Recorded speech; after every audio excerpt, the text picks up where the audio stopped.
여호와여, 주의 도를 내게 보이시고 주의 길을 내게 가르치소서. 주의 진리로 나를 지도하시고 교훈하소서. 주는 내 구원의 하나님이시니 내가 종일 주를 기다리이다. 하나님은 영이시니 예배하는 자가 영과 진리로 예배할지니라. 아멘.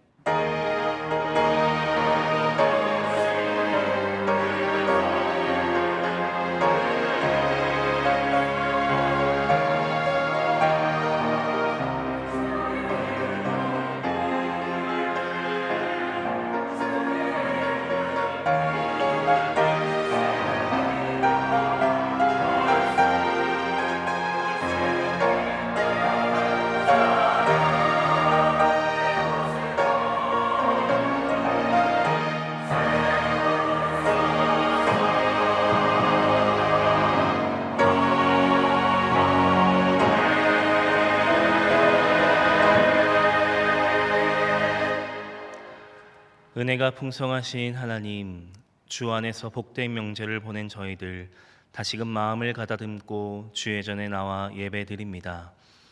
곡식과 열매를 자라게 하신 것 같이 우리 심령에도 주님 베푸신 은혜가 성숙한 신앙의 열매로 나타나게 하여 주시옵소서. 이 시간 저희가 올려드리는 경배를 통해 영광을 받아주시고 저희 마음의 곡식과 새 포도주가 풍성할 때보다 더 큰 기쁨으로 넘쳐나게 하여 주시옵소서. 예수님의 이름으로 기원하옵나이다. 아멘. 가능하신 분들은 자리에서 일어나셔서 찬송 68장을 부르시겠습니다.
하나님, 주의 전에 나와 우리 안에 있는 무지함과 어두움을 깨닫습니다. 우리는 세상의 소리에는 빠르게 반응하면서도 주님의 음성에는 너무나 둔감하게 살았습니다. 세상의 풍족함과 기술의 편리함에 기대며 기도하지 않아도 괜찮은 듯 살았고 하나님의 말씀보다 세상의 가치를 신뢰하며 살았습니다. 예배의 자리에서도 마음은 세상에 가 있었고 다 아는 말씀이지 하며 주님의 음성을 흘려 보냈습니다. 주의 말씀에 서서 세상을 깨워야 하는데 오히려 영적으로 잠자면서 구원의 능력을 상실하며 살았습니다. 하나님, 우리의 죄를 용서해 주시고 주님의 음성을 민감히 따르며 세상을 깨우는 일꾼으로 살게 하여 주시옵소서. 이제 자비하시고 신실하신 하나님의 은혜를 구하며 우리의 죄악을 내어놓고 침묵으로 참회의 기도를 드립니다.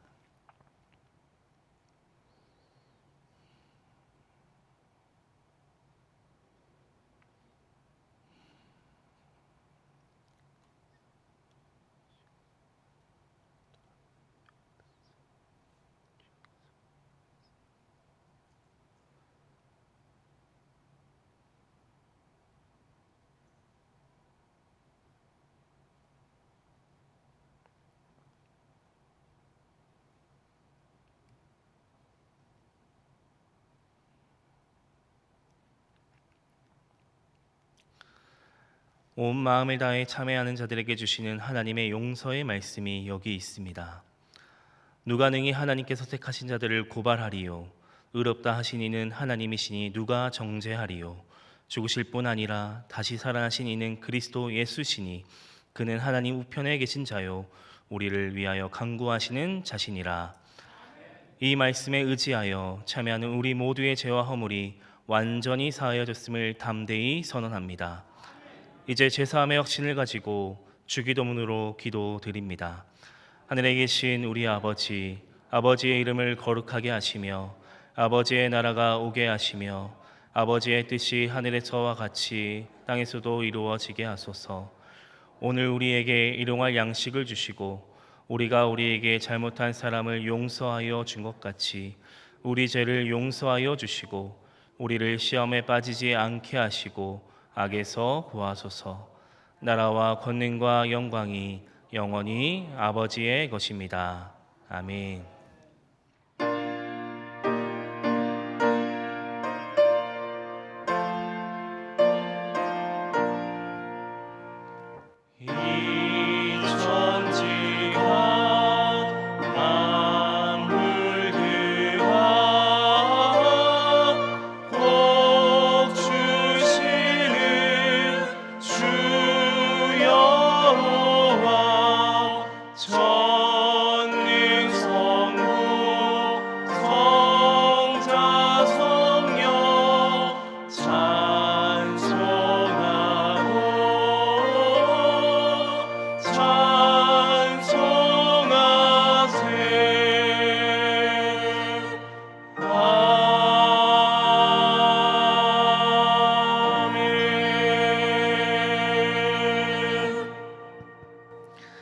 이 시간 기도하실 때 최순희 장로님께서 기도 인도해 주시겠습니다.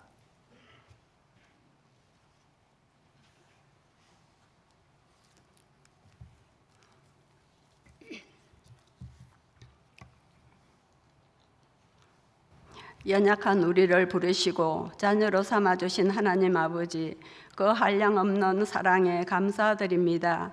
추석 연휴 동안도 주의 날개 아래 안전하게 지켜주셨다가 오늘 복된 날을 주시어 거룩한 성전에 모여 예배드리게 하심을 감사드립니다.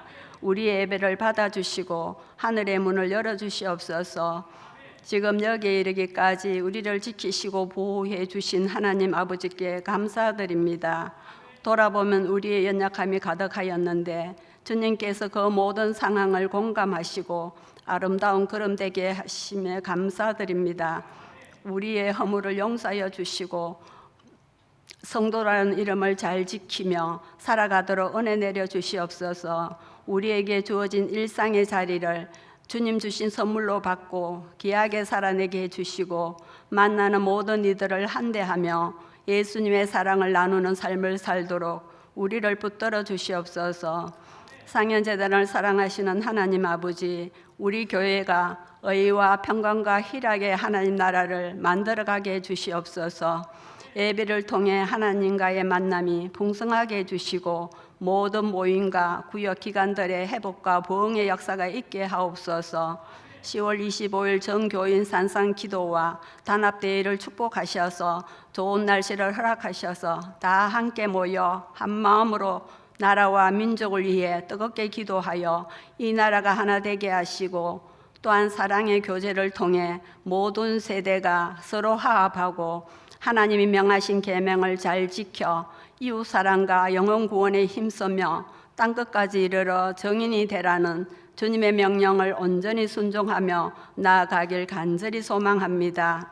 육신의 질고로 신음하는 성도들에게 하나님의 만지심과 회복시키는 역사와 기적이 일어나게 해주시고 어려움에 처한 성도들이 그 시험을 통해 인생이 하나님 손 안에 있음을 믿고 다시 소망의 주님을 바라보게 해주시옵소서. 귀한 주의 자녀들이 창조주 하나님을 기억하며 복음에 합당한 구별된 세대로 성장하게 하시고 저들의 장래와 진료, 비전 모든 것이 하나님 뜻 안에 선하게 인도되길 원합니다. 특별히 입시를 준비하는 자녀들을 기억하사 주의 손으로 붙들어 주시옵소서. 이 나라와 민족의 주인 되시는 하나님 아버지, 우리나라를 긍휼히 여겨주시고 주의 다스림 안에 거하도록 은혜 주시옵소서. 이 민족 안에 자리한 갈등과 분열이 사라지고 서로 존중하고 용납하며 하나님께 신뢰받는 민족으로 거듭나게 해 주시옵소서. 북녘 땅을 기억하사 모든 고통 가운데 신음하는 백성들의 눈물을 닦아주시고 황폐한 곳이 살아나고 마른 땅에 샘물나게 하시며 십자가가 다시 세워지는 은혜를 내려주시옵소서. 교회와 성도들을 위해 늘 기도로 동역하시는 원로 목사님과 사역의 현장에서 애쓰시는 담임 목사님과 부교육자들의 영혼과 육신을 강건케 하시고 그 가정들을 지켜주셔서 세상이 줄 수 없는 참 평안 가운데 거하게 해주시옵소서. 귀한 재단을 섬기는 모든 하나님의 일꾼들이 맡겨진 거룩한 일을 기쁨으로 감당하게 하시고 하나님이 즐거워하시는 귀한 그릇이 될 수 있게 도와주시옵소서. 이 시간 하나님의 말씀을 대언하실 담임 목사님을 권능의 손으로 붙잡아 주시고 아버지께서 부르시고 택하신 소명을 이루어 가도록 은혜 더하여 주시옵소서. 할렐루야 찬양대가 올리는 찬양을 기뻐해 주시고 주님의 거룩하신 영으로 우리 모두를 충만케 해주시길 소망하며 길이요 진리요 생명 되신 예수님의 이름으로 기도드립니다. 아멘.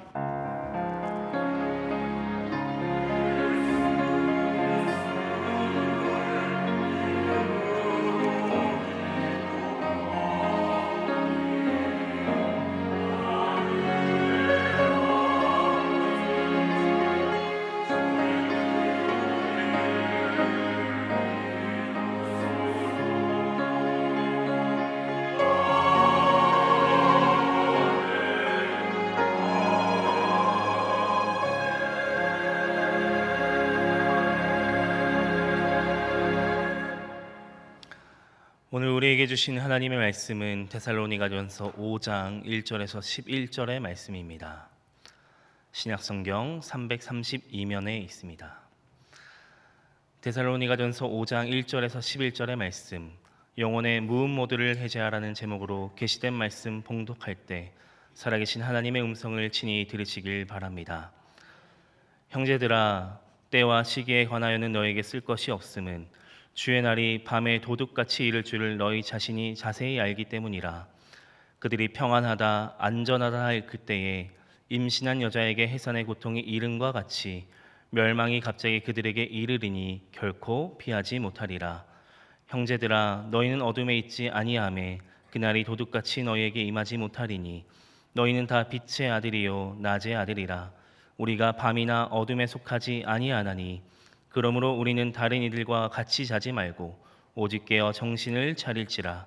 자는 자들은 밤에 자고 취하는 자들은 밤에 취하되 우리는 낮에 속하였으니 정신을 차리고 믿음과 사랑의 호신경을 붙이고 구원의 소망의 투구를 쓰자. 하나님이 우리를 세우심은 노하심에 이르게 하심이 아니요 오직 우리 주 예수 그리스도로 말미암아 구원을 받게 하심이라. 예수께서 우리를 위하여 죽으사 우리로 하여금 깨어 있든지 자든지 자기와 함께 살게 하려 하셨느니라. 그러므로 피차 권면하고 서로 덕을 세우기를 너희가 하는 것 같이 하라. 아멘. 이는 하나님의 말씀입니다. 이 시간 할렐루야 찬양대가 찬양으로 하나님께 영광 돌리시겠습니다.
감사합니다.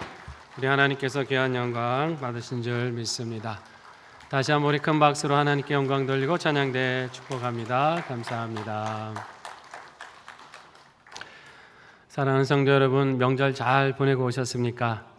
또 우리에게 건강 주시고 또 기쁨 주시고 다시 예배 자리를 불러주신 하나님께 감사드립니다. 오늘은 서로 이렇게 인사 나누시겠습니다. 주님의 음성에 민감합시다.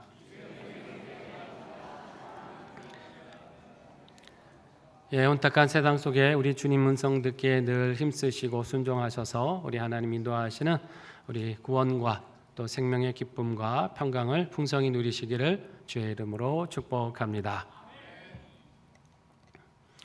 여러분, 보일링 프로그라는 말 들어보셨습니까?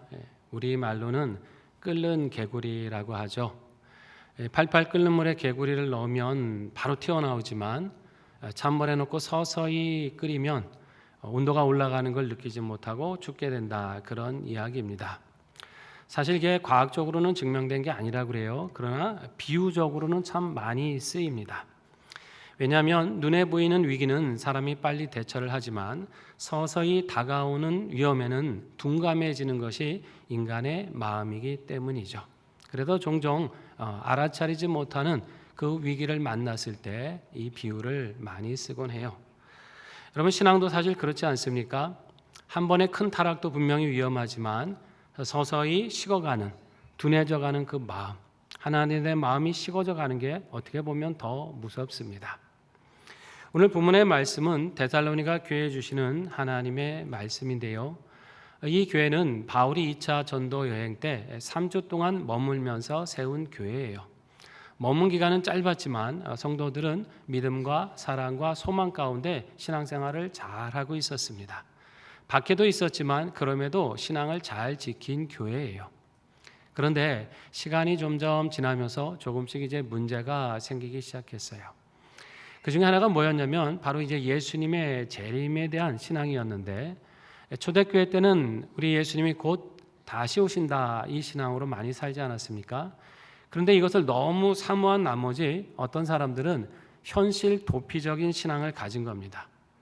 조금 있으면 예수님이 다시 오실 건데 열심히 일어나서 뭐해? 우리가 세상에서 그렇게 수고하는 게 무슨 의미가 있어? 주님 오실 것만 기다리면 되지. 그러면서 하루하루 그 주어진 삶을 그냥 낭비하고 허비하는 사람들이 생겨나기 시작한 겁니다. 바울은 이 본문을 통해서 성도들에게 깨어 준비하는 신앙이 무엇인지, 참된 재림을 준비하는 그 신앙에 대해서 오늘 가르치고 있는 겁니다. 먼저 우리가 본문 3절 말씀을 같이 한번 읽어볼까요? 그들이 평안하다 안전하다 할 그때에 임신한 여자에게 해산의 고통이 이름과 같이 멸망이 갑자기 그들에게 이르리니 결코 피하지 못하리라. 아멘. 재림에 대해서 성경에서 일관적으로 주시는 말씀이 있습니다. 우리 예수님도 그런 말씀을 하셨습니다. 그날과 그 시는 아무도 모른다고 하셨고요. 또 생각하지도 않은 때에 인자가 오리라고 말씀하셨어요. 그러니까 알 수가 없다는 거죠. 그러니까 어떻게 돼요? 항상 깨어 있으라는 것입니다. 깨어서 그날을 준비하는 사람들에게는 그날이 아무런 문제가 되지 않습니다. 어떻게 보면 오히려 더 기쁜 날이죠. 문제는 대비하지 않고 살아가는 사람들이 문제예요. 큰 고통의 날이기 때문입니다. 그럼에도 많은 사람들은 그것을 깨닫지 못하고 살아간다는 거죠. 평안하다, 안전하지. 우리 삶이 뭐 문제가 있어? 이 세상이 뭐 갑자기 망할 리가 있어? 우리가 이렇게 살아가는 거 별 문제 없는 거야. 이렇게 말한다는 것입니다. 뭐 어디 그때뿐이겠습니까? 오늘날도 여전히 마찬가지죠. 세상에서 또 많은 걸 누리고 세상이 참 주는 유익이 편리하다고 생각하는 사람들은 오히려 이런 마음 가질 겁니다. 야, 얼마나 살기 좋은 세상이냐. 돈만 있으면 참 편하게 사는 세상이고 기술도 발전하고 있으니까 얼마나 우리가 편리하냐. 뭐 문제가 생긴다고 하더라도 우리 인간의 지식과 기술이면 이거 다 극복할 수 있지 않냐. 더 나은 세상 만들어갈 수 있다. 이런 마음으로 살아가는 사람들도 있습니다. 심지어 어떤 사람들은 인간의 지식과 기술이면 이 세상을 유토피아처럼 만들 수도 있다라고 그렇게 여기지 않습니까? 네, 여러분, 정말 그럴까요? 그것은 거짓 평안이고 거짓 안전이에요. 물질의 풍요가, 기술의 발달이 인간의 육신의 욕구나 일시적인 만족은 채워질 줄 모릅니다. 그러나 인생의 근본적인 공허함은 결코 채울 수 없습니다. 우리의 구원의 문제, 영생의 문제까지 해결해 주지 못합니다. 그래서 초대교회 교부인 어거스틴이 그런 말을 했죠. 하나님, 우리는 하나님께 창조된 존재이기 때문에 하나님 품에서 안식을 누릴 때까지는 참 평안이 없습니다. 여러분 맞지 않습니까?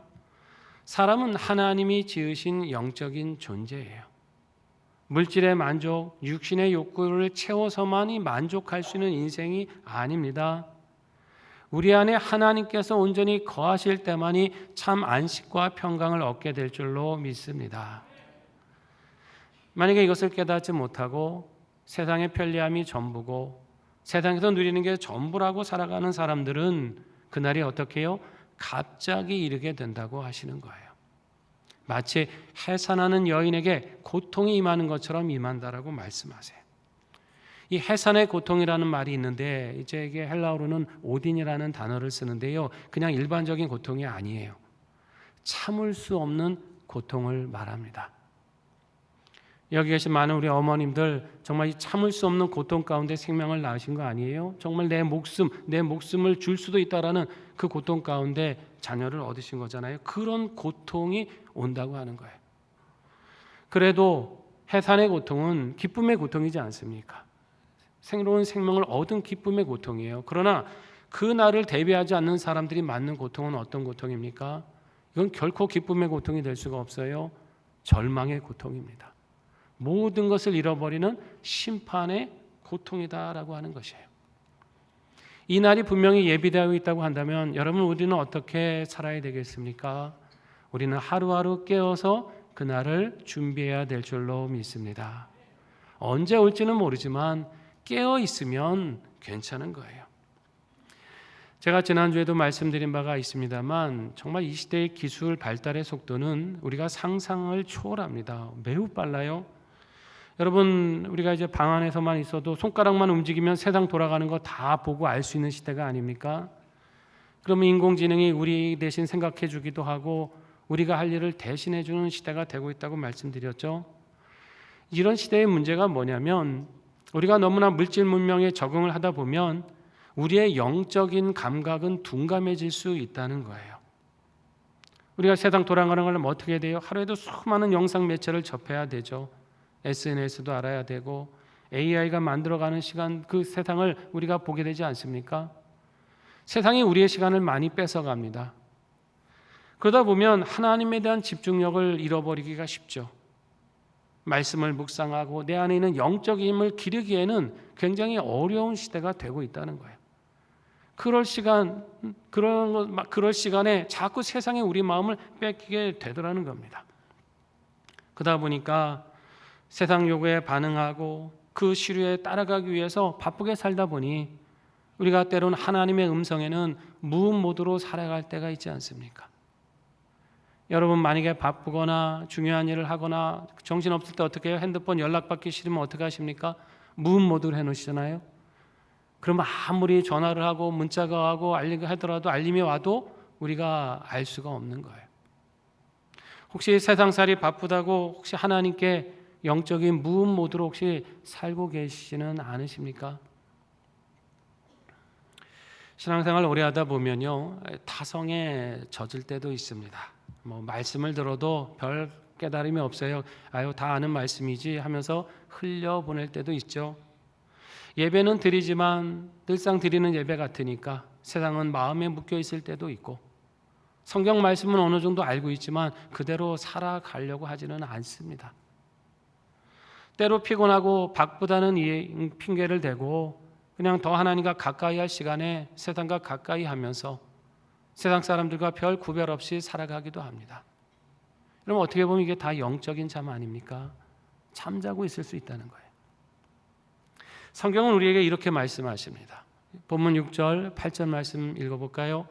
그러므로 우리는 다른 이들과 같이 자지 말고 오직 깨어 정신을 차릴지라 우리는 낮에 속하였으니 정신을 차리고 믿음과 사랑의 호심경을 붙이고 구원의 소망의 투구를 쓰자. 아멘. 여기 2번 반복하는 말씀이 있어요. 뭘 차리라 그러세요? 정신을 차리라는 거예요. 정신을 차리라. 잠자고 있지 말아라는 것이죠. 미혹해 있지 말라는 거예요. 우리가 어디에 속해 있어요? 낮에 속해 있다. 여러분, 낮의 특징은 뭐예요? 빛이 환하게 비추는 거 아닙니까? 빛 가운데 있는 사람은 방향을 정확히 알죠. 갈팡질팡하지 않습니다. 어디로 가야 될지, 어디로 가면 안 되는지 정확하게 보고 옳은 길을 걸어가는 거예요. 낮에 속한 사람은 하나님에 대한 무음 모드로 사는 사람이 아니라 경청 모드로 살아가는 사람이죠. 들리는 말씀을 분별하고 보여주시는 길을 분별하면서 그 뜻대로 순종하는 사람입니다. 성경은 말씀합니다. 정신을 차리라는 거예요. 그리고 어떻게 해요? 우리에게 믿음과 사랑의 호심경을 붙이고 구원의 소망의 투구를 쓰라고 말씀합니다. 이 호심경은 왜 흉배라고도 하는데 지금으로 말하면 방탄조끼입니다. 우리 심장과 폐를 보호해주는 보호장구죠. 투구는 뭡니까?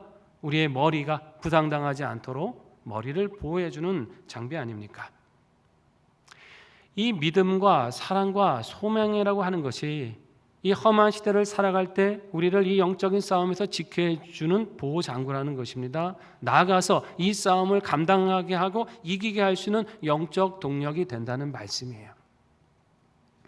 지금 세상을 보십시오. 믿음, 사랑, 소망, 이 가치가 사라지고 무너져가는 시대예요. 여러분, 사람들은 기술이 발달하면서 하나님을 신뢰하기보다 이제 무엇을 신뢰합니까? 이제는 기술, 문명과 인간의 지식, 이런 것들을 더 신뢰하며 살아가지 않습니까?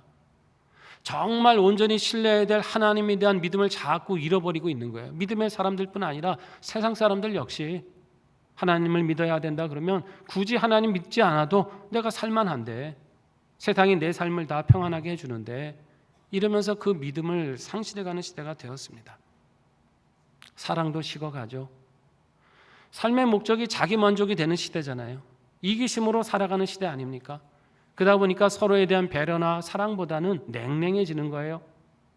사람을 사랑의 대상으로 보기보다 이용의 대상으로 보는 거죠.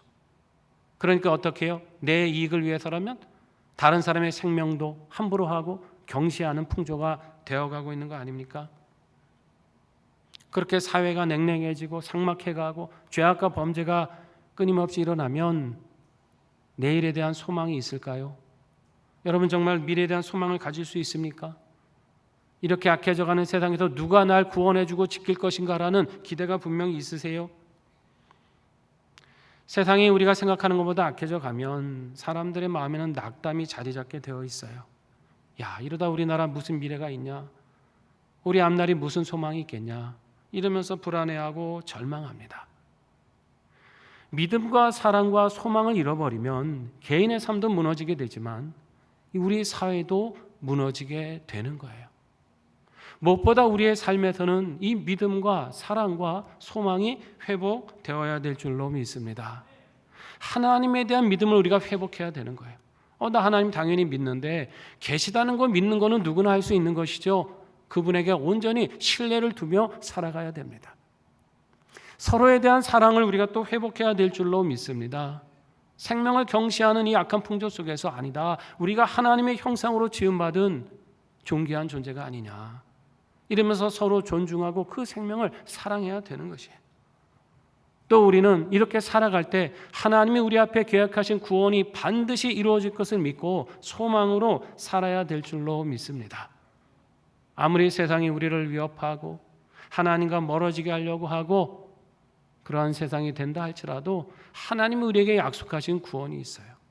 하나님이 우리에게 약속하신 승리의 삶이 있습니다. 이것을 온전히 우리는 붙들어야 되는 거예요. 이렇게 낮에 속한 사람으로 살 것을 결단하셔서 세속의 물결에 휩쓸리지 마시고 하루하루 신앙으로 승리하시는 삶을 살아가시기를 주의 이름으로 축원합니다. 그러면 우리는 왜 영적으로 늘 깨어 있어야 합니까? 왜 하나님께 늘 우리의 영적 주파수를 맞추고 살아가야 될까요? 오늘 본문 9절과 10절에서는 이렇게 말씀하세요. 같이 읽습니다. 하나님이 우리를 세우심은 노하심에 이르게 하심이 아니요 오직 우리 주 예수 그리스도로 말미암아 구원을 받게 하심이라. 예수께서 우리를 위하여 죽으사 우리로 하여금 깨어 있든지 자든지 자기와 함께 살게 하려 하셨느니라. 아멘. 말씀해 보니까 하나님이 우리를 진노로 세우신 게 아닙니다. 뭘로 세우셨어요?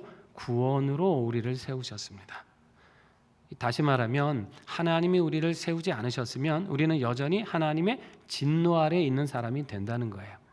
근데 하나님은 우리를 진노 아래 두지 않으셨고 예수님을 통해 우리를 구원받는 자녀로 세워주셨습니다. 이 구원받았다는 건 죄의 종에서 해방되었다는 것이고 죄의 결과인 그 형벌, 사망에서 이제는 자유케 되었다는 거예요. 또 우리는 구원받았기 때문에 이 땅의 죄의 오염에서 얼마든지 벗어나서 거룩하게 살 수 있는 힘을 얻은 것이고요. 그렇게 믿음의 의를 쫓아 살다가 하나님이신 영생을 반드시 만나게 되는 것입니다. 여러분, 이 모든 은혜를 예수 그리스도로 주신 줄 믿으시기 바랍니다. 다른 것으로 주신 게 아니에요. 예수 그리스도 안에 있는 이 구원을 주셨습니다. 자, 그런데 하나님의 예수님을 통해 우리에게 구원을 주신 이유와 목적이 말씀에 분명히 있습니다. 우리를 어떻게 해요? 깨어있든지 자든지 누구와 함께? 예수와 함께 살아가게 하셨다. 깨어있다는 건 살아있다는 것이고 잔다는 건 죽는다는 뜻이에요. 우리가 살아있든지 죽든지 누구와 함께? 예수와 함께 살아가게 하기 위해서 우리를 구원하셨다는 말씀입니다. 여러분, 죽게 되면 천국에 가게 되실 줄 믿으십니까? 그러면 예수님이 아마 우리를 두 팔 벌려 맞고 계실 겁니다. 얼마나 기대가 되는 삶이에요. 그런데 예수님은 우리를 죽어서 천국으로만 인도하시는 분이 아니십니다. 지금 나의 삶의 자리에서 나와 함께 살아가시는 분이십니다. 살든지 죽든지 우리는 주님과 함께 사는 거예요. 그러니까 주님을 우리는 모시고 살아가면서 그분의 뜻이 우리를 통해 세상에 나타나게 되는 거죠. 그분의 사랑이 우리를 통해 세상에 증거가 되는 겁니다. 인간을 사랑하시는 하나님 아버지의 그 마음이 우리의 입술과 우리의 삶을 통해 세상에 전파되어야 되는 거예요. 그것이 예수와 함께 살아가는 것입니다. 그게 영생을 사는 겁니다.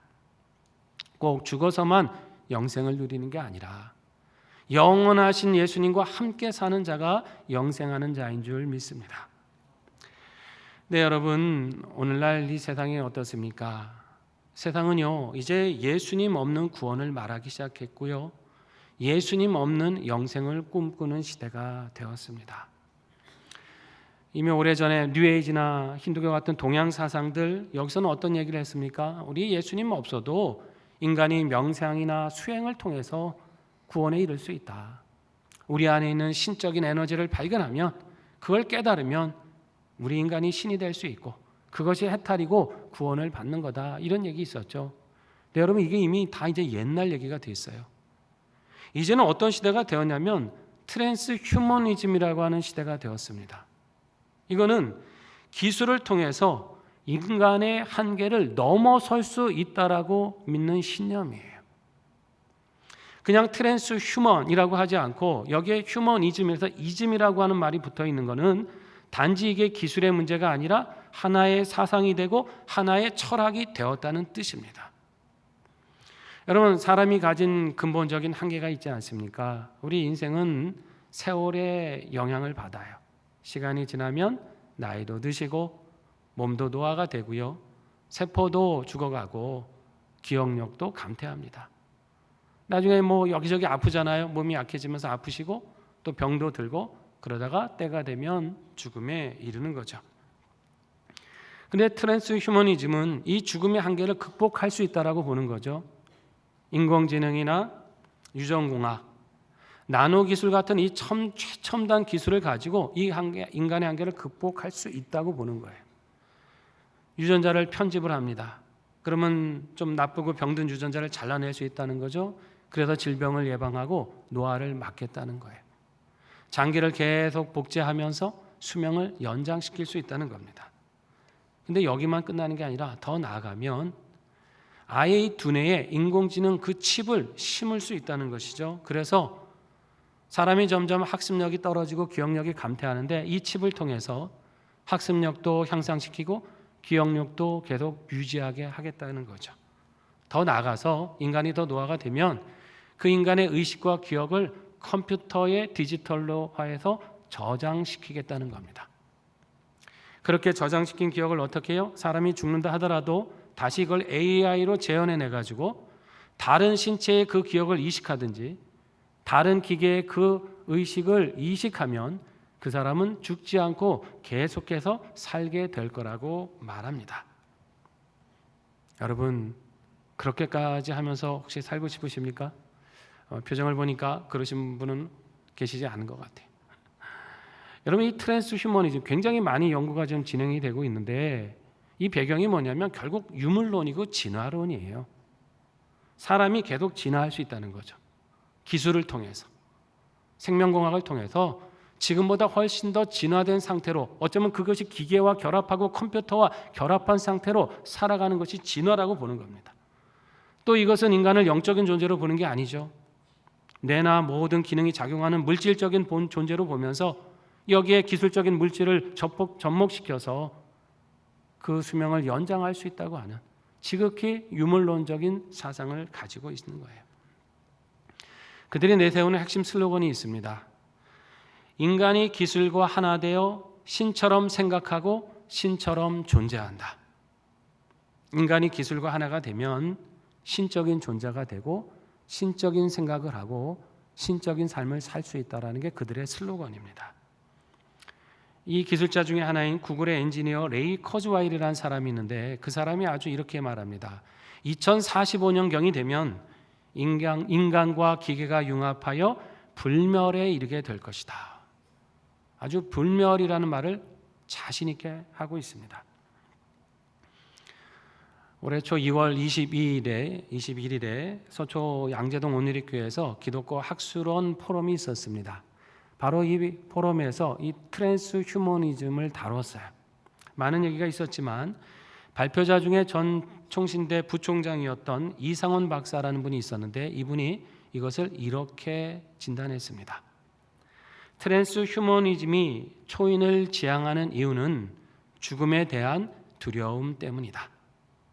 그들은 기술을 의지해 죽음의 공포를 극복하고 인간을 개조해 불멸에 이르려고 한다.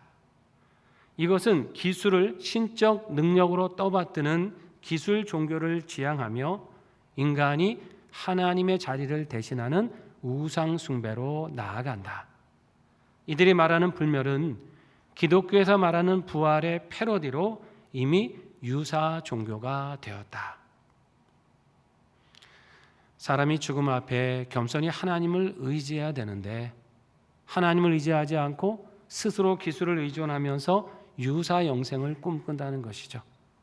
그렇게 사람의 힘으로 불멸에 이르고자 하는 우상 숭배로 나아가는 결과가 되었다는 진단입니다. 그렇습니다, 여러분. 트랜스 휴머니즘, 아니 그 어떤 기술의 발달이라 있다 할지라도 그것이 주는 것은 영원한 생명이 아닙니다. 그것은 가짜 영생이에요. 여러분, 진짜 영생은 오직 예수 그리스도 안에 있는 줄 믿으시기 바랍니다. 우리가 살아있든지 죽든지 예수와 함께 사는 것이라고 성경은 분명히 말씀하십니다. 다른 길로 사는 게 아닌 거예요. 예수와 함께하는 것이 영생이고 생명입니다. 이 영생의 주인이신 예수님을 늘 모시고 살아가시기를 바랍니다. 영생을 날마다 경험해야 할 수 있다는 거예요. 죽어서만이 아니라 이 땅에서 우리 하는 주님과 교제하고 그분과 인격적인 사귐을 나누고 그 능력을 힘입으면 그것이 영생을 살아가는 것입니다. 여러분, 이것을 날마다 경험해야 우리가 이 힘을 얻지 않겠습니까? 이걸 경험해야 우리가 가짜 영생에 속지 않는 거예요. 이거를 누리지 못하면 자꾸 세상이 말하는 가짜 그런 유사적인 것들에 우리가 귀를 기울이게 될 거 아닙니까? 우리가 온전히 생명의 주이신 주님과 더불어 살아갈 때 세상에 헛되고 우리를 미혹하려는 모든 것에서 우리는 이기게 될 줄로 믿습니다. 여러분, 늘 주님의 음성에 민감하시기 바랍니다. 성경을 통해 주시는 말씀 흘려보내지 마세요. 이게 무슨 의미인가 깊이 묵상하십시오.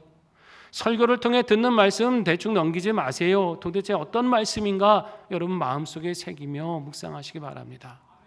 하나님이 내 삶을 통해 또 주변의 사람들 통해 주시는 그 권면의 말씀 그냥 지나치지 마시고 이것을 통해 내게 어떤 유익을 주시려고 하는가 우리는 그 음성 듣기에 힘써야 되는 겁니다. 여러분 세상에서 하는 얘기 행여나 놓칠까 봐 열심히 들으시잖아요. 이거 놓쳐갖고 내가 손해보면 안 되잖아요. 하다못해 아파트 경비실에서 관리실에서 하는 방송도 열심히 듣지 않습니까? 이거 괜히 놓쳤다가는 내가 손해볼까 봐 하물며 하나님의 음성이 그보다 못하시면 되겠습니까? 여러분 우리의 영혼의 모두가 어떻게 되는지 살펴보십시오. 세상의 분주한 이야기들, 먹고 살아가기 바쁘기 때문에 내가 신경 쓰지 못했던 그런 상황들, 그 속에 과연 나는 내 영혼의 무음 모두가 혹시 하나님 앞에 꺼져 있지 않은지 살펴보시기 바랍니다. 그리고 그 모두를 이제는 키시고 영혼의 알람을 주님께 맞추고 그 음성 듣기에 힘쓰며 살아가시기를 바랍니다. 우리는 이렇게 살아야 될 뿐만 아니라 이걸 서로 권면하고 격려하셔야 됩니다. 11절 말씀 볼까요? 같이 읽습니다. 그러므로 피차 권면하고 서로 덕을 세우기를 너희가 하는 것 같이 하라. 아멘. 피차 어떻게 해요? 권면해야 돼요. 권면. 격려가 많이 필요한 시대라는 거예요. 서로 관심을 가지고 서로 힘과 용기를 북돋워야 될 때라는 겁니다. 그도 그럴 것이 여러분 세상에서 믿음 지킨다는 게 쉽나요? 녹록지 않아요. 얼마나 이 사람들은 이제 하나님을 잊어버리는 시대가 됐잖아요. 복음 전하고 하나님 믿으라고 하면 사람들은 이제 콧방귀도 안 뀌는 사람들이 있어요. 굳이 하나님 안 믿어도 세상 사는데 문제 없다는 거예요. 이 땅이 천국 같은 사람은 굳이 천국이 무슨 필요가 있겠냐는 생각을 하는 것이죠. 여러분 이런 시대 속에 얼마나 믿음 지키는 게 어려울 때가 있습니까? 세상 말씀대로 살려고 하다 보니 세상과 부딪힐 때도 있고 정말 신앙 때문에 거부하면 세상에서 따돌림 받을 때도 있지 않습니까? 사람들 다 세상의 편리에 따라 그것에 뭐 윤리나 도덕 생각할 거 없이 당연한 줄 알고 따라가는 상황에서 내가 신앙 양심 때문에 머뭇거리다 보면 분명히 손해도 보고 고생할 수도 있는 거 아닙니까? 그렇게 살아가려는 사람들에게는 결코 쉬운 세상이 아니에요. 외로운 세상입니다. 힘든 세상이에요. 근데 여러분 어쩌면 이것이 너무나 당연한 건데요. 근데 여러분 무엇이 필요할까요? 우리는 같은 마음으로 격려하고 우리가 가는 길에 소망이 있다는 것을 서로 북돋워 주면서 이 길을 가야 될 줄로 믿습니다. 그런 분들이 있을 때 힘이 되는 거잖아요. 그렇지 않아도 어렵게 신앙생활 하고 있고 힘들게 믿음 지키고 있는데 왜 그렇게 살아가느냐 뭐 이러면서 흠잡고 비판하면 마음이 얼마나 속상합니까? 그런데 괜찮습니다. 지사님 믿음의 길 가느라 참 수고 많으시죠? 우리 더 말씀에 굳게 섭시다. 우리 하나님이 힘들어도 도와주실 겁니다. 우리 기도하고 같이 나가면 반드시 승리하게 하실 거예요. 집사님 받았던 그 손해 하나님 다 갚아주실 거고 믿음의 길 걸어갈 때 반드시 이기게 하실 겁니다. 여러분 이 격려의 말 많이 하시고 서로 그 용기를 북돋우고 신앙으로 세워가시기 바랍니다. 이것이 이 시대에 필요하다는 것입니다. 사랑하는 성도 여러분, 정말 이 시대는 하나님의 음성에 둔감한 시대입니다. 세상 사람들은 그렇다 치더라도 우리 믿음의 사람들은 우리 무음 모드를 해제하고 하나님의 음성에 더 힘써 귀를 기울여야 될 줄로 믿습니다. 그렇게 살아가시고 그 믿음으로 세상에 전파하세요. 함께 믿음의 사람들을 그런 마음으로 격려하십시오. 그래서 이 힘든 영적 싸움 시대에 신앙으로 승리하시고 다시 오실 주님을 지혜로운 믿음으로 준비하시는 복된 자녀들이 다 되시기를 주의 이름으로 축원합니다. 기도하겠습니다. 우리 말씀 붙들고 함께 결단합니다. 하나님, 세상의 많은 소음 속에서도 주님의 음성을 분별하여 듣기 원합니다. 그 믿음의 그 음성에 순종하는 사람 되게 도와주시고 예수님과 함께 살아가며 그 생명을 누리게 하셔서 다시 오실 주님을 지혜롭게 준비하는 자녀들 되게 하여 주시옵소서. 함께 기도하겠습니다. 하나님 늘 감사드립니다. 이렇게 주시는 말씀을 통하여 우리가 다시 한번 결단하며 나가기를 원합니다. 세상의 많은 분주한 소음들 하나님의 음성을 듣지 못하게 하는 많은 세상의 소리들 가운데 우리의 영적 주파수를 주님께 마치고 우리의 무음 모두를 해제하고 하나님께 그 음성에 듣기에 민감한 자녀들 되게 하여 주시옵소서. 그 음성 듣게 하시고 그 음성에 순종하게 하여 주시옵소서. 나를 구원하셨을 뿐만 아니라 나와 함께 살아가시는 주님, 내게 이 영생을 누리게 하시는 주님을 늘 동행하게 하여 주셔서 주님의 뜻을 나타내게 하시고 주님의 복음을 전하게 하시고 그 사랑을 행하게 하시고 믿음과 소망 가운데 살아가며 세상의 모든 시험과 유혹을 넉넉히 이기며 살아가는 주의 자녀들 되게 하여 주시옵소서. 믿음 지키기가 외로운 이때에 하나님 서로 피차 권면하고 격려하는 저희들 되길 원합니다. 이 믿음의 길 건너라고 애써노라고 함께 사랑으로 격려하고 붙들어 주어서 믿음의 승리를 함께 이루는 자녀들 되게 하시고 다시 오실 주님을 지혜롭게 맞이할 수 있는 우리 모두가 되게 하여 주시옵소서. 하나님, 혼탁한 소리가 많은 이 세상 속에서 우리의 영적 주파수를 주님께 마치고 그 음성에 민감히 순종하는 자녀가 되게 하여 주시옵소서. 참 생명의 구주신 예수님과 날마다 동행하면서 신앙으로 세상을 이기게 하시고 피차 이 신앙을 격려하면서 다시 오실 주님을 지혜롭게 맞이하는 자녀들 되게 하여 주시옵소서. 예수님의 이름으로 기도드립니다. 아멘. 이 시간 봉헌 찬송은 우리 권윤규 집사님의 세 분이 해주시겠습니다.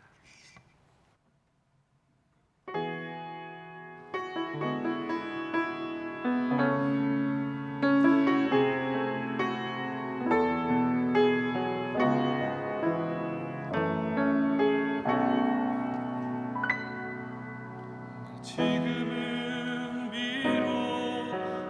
버타며 살지라도 내 영혼 저 하늘을 디디며 사네. 내 주님 계신 눈물 없는 곳 저 하늘에 숨겨둔 내 소망이네. 얼굴들 그 이름들 많이 생각나. 가슴 터지도록 기다려지는 곳. 내 아버지 너른 훗날 맞으시는 저 하늘에 쌓은 내 소망이네. 주님 그 나라에 이를 때까지 순례의 걸음 멈추지 않으며 어떤 시련이 와도 나 두렵지 않네. 주와 함께 걷는 이 길에.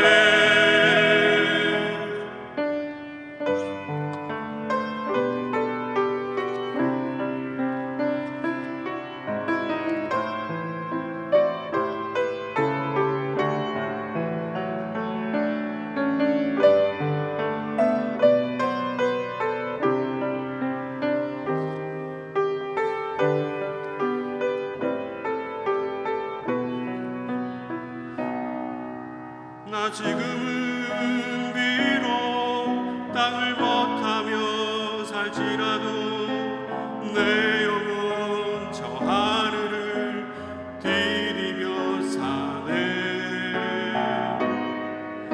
내 주님 계신 눈물 없는 곳 저 하늘에 숨겨둔 내 소망인데. 얼굴들 이름들 난 많이 생각나. 가슴 터지도록 기다려지는 곳. 내 아버지 너를 훗날 맞으시는 저 하늘에 쌓은 내 소망인데. 주님 그 나라에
감사합니다. 기도하시겠습니다. 하나님, 지난 주간 추석 명절을 은혜 가운데 보내게 하시고 다시금 주의 품에 불러주심을 감사드립니다. 우리를 세상에서 불러 세우심은 구원을 주시고 영생을 누리게 하심인 줄 믿사오니 우리 영혼의 알람을 늘 주님께 맞추며 살게 하여 주시옵소서. 우리와 이 시대를 향하신 주의 뜻을 민감히 분별하게 하시고 그 뜻을 즐겨 순종하며 세상에 주님의 구원을 담대히 전하는 자녀들 되게 하여 주시옵소서. 우리가 살아가는 이 시대에도 하나님의 구원과 생명의 빛을 비추어 주시기를 기도합니다. 이 땅의 백성들이 세상의 헛된 것에서 복을 구하지 않게 하시고 오직 살아계신 하나님을 두려워하며 살게 하여 주시옵소서.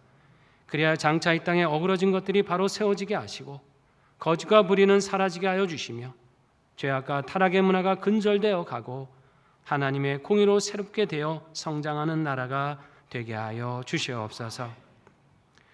열방 곳곳에서 복음을 위해 수고하는 선교사들을 기억해 주시길 원합니다.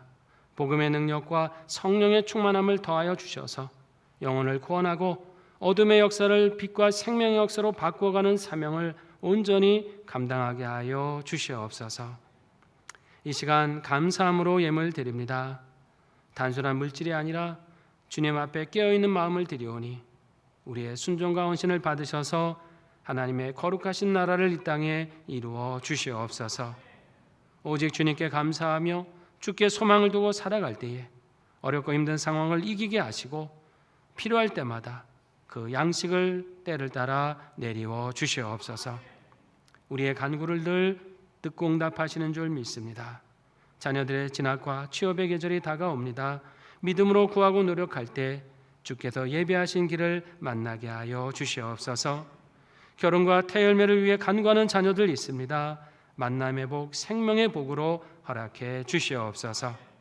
군복무 유학 등으로 출타한 자녀들은 어디 있든지 영역 강건함으로 지켜주시며 질병으로 기도하는 성도들 긍휼의 은혜를 베푸사 깨끗하게 회복시켜 주시옵소서. 다시금 주의 말씀을 의지하며 세상을 향해 나아갑니다. 주님의 음성 따라 순종하며 세상의 빛과 소금으로 살아가는 자녀들 되게 하여 주시옵소서.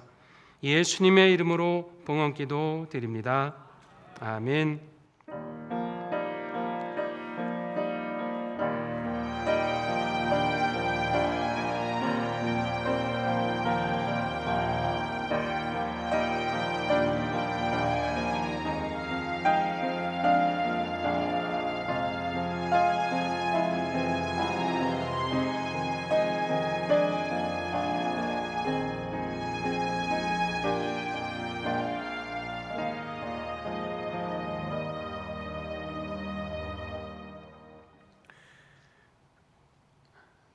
귀하고 복된 날 우리 상현의 한 교우가 되시는 또 세 가족을 소개해 드립니다. 호명하게 되면 잠시 자리에서 일어나 주시면 감사하겠습니다. 두 가정이신데요. 우리 김덕경 성도님 어디 계신가요? 잠깐만 일어나 주시고요. 또 우리 조계주 문진희 집사님 가정 어디 계십니까? 잠깐만 일어서 주시기 바랍니다. 예, 여러분 큰 박수로 우리 환영하고 축복하겠습니다. 환영합니다. 축복합니다. 상영교회 통해서 복된 믿음 생활 이루시기 바랍니다. 예, 앉아 주십시오. 교회 소식 전해드립니다. 우리 세례 입교 예식이 이번 달 마지막 주일 26일 3부 예배 때 있고요. 이를 위한 교육과 문답이 한 번 남아 있습니다. 이번 주 토요일 18일 10시 30분에 6층에서 있습니다. 대상이 되시는 분 이번 주에 참석하셔서 교육 및 문답에 임해 주시기 바랍니다. 우리 기부금 영수증 신청 안내해 드렸죠. 우리 그 개인정보 이용 동일안에 사인하셔서 오늘까지 사무실로 제출해 주시면 되겠습니다. 우리 교회가 속한 용천로의 174회 정기노회가 이번 주 화요일 14일 오전 9시에 창동 염광교회에서 열립니다. 우리 교역자들과 몇 분 장로님들 참석하시는데 기도해 주시기 바랍니다.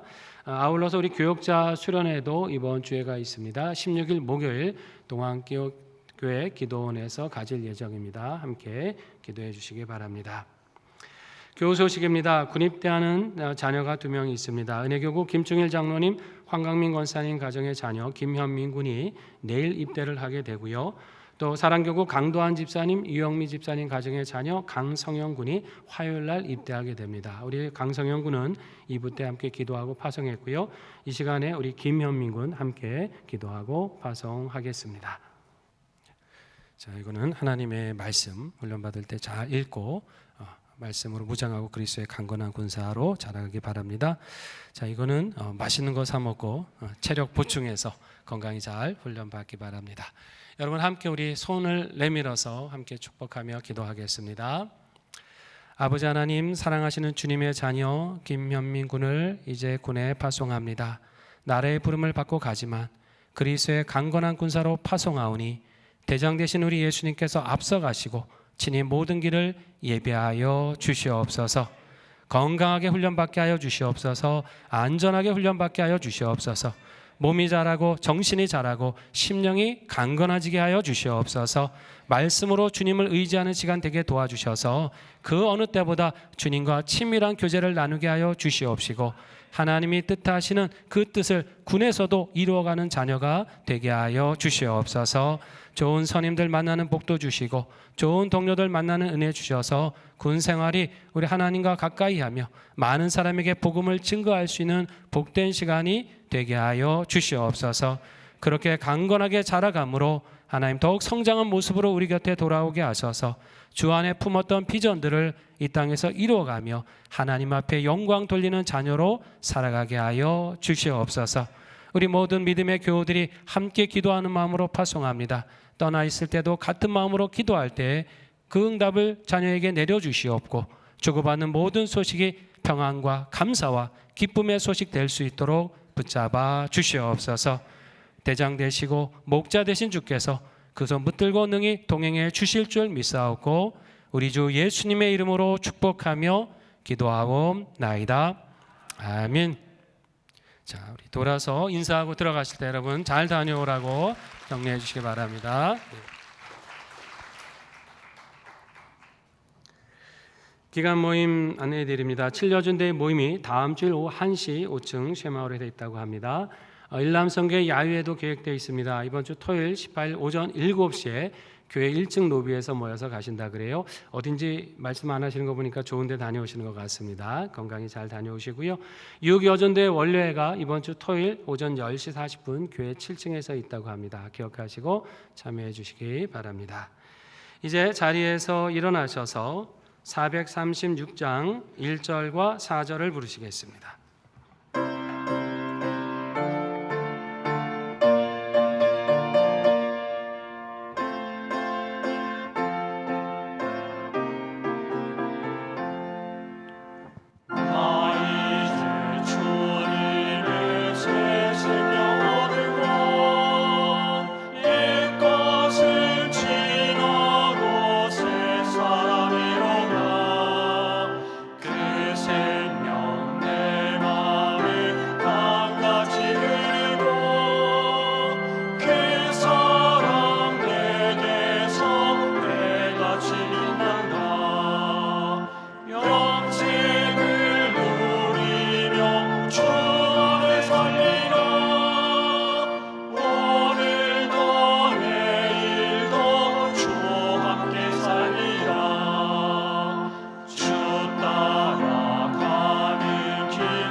지금은 우리 구주 예수 그리스도의 은혜와 아버지 하나님의 크신 사랑과 성령님의 인도하심과 교통하심이 혼탁한 세상 속에 주님의 음성에 민감하며 순종함으로 주께서 주는 이 영생의 삶을 풍성히 누리고 이 복음 전하며 살기를 결단하시는 사랑하시는 상현의 모든 성도들 위에와 성도들의 각 가정과 일터와 산업 위에 사랑하는 한국 교회와 우리 민족과 세계 열방 위에 이제로부터 영원히 함께 계시옵기를 간절히 축원하옵나이다.